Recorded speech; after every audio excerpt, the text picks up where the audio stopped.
এটা মানুষের শূন্য জীবন। এই শূন্য জীবনকে যখন আমরা পূর্ণ করি তখন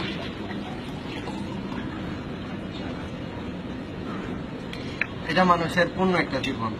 এই জীবনে কোনো দাগ টাগ কিছু নেই, কিন্তু এই জীবনে যখন আমরা খারাপ কাজ করি তখন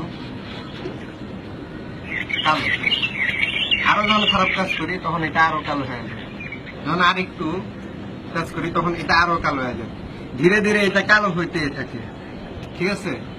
কিন্তু যখন এই গুনার উপরে আমরা আফসোস করি, আল্লাহর প্রতি আমরা তওবা করি, তখন কি হয় দেখেন, আস্তাগফিরুল্লাহ, আস্তাগফিরুল্লাহ, আস্তাগফিরুল্লাহ, আস্তাগফিরুল্লাহ, আস্তাগফিরুল্লাহ, আস্তাগফিরুল্লাহ, আস্তাগফিরুল্লাহ, আস্তাগফিরুল্লাহ, আস্তাগফিরুল্লাহ, আস্তাগফিরুল্লাহ, আস্তাগফিরুল্লাহ, আস্তাগফিরুল্লাহ, আস্তাগফিরুল্লাহ।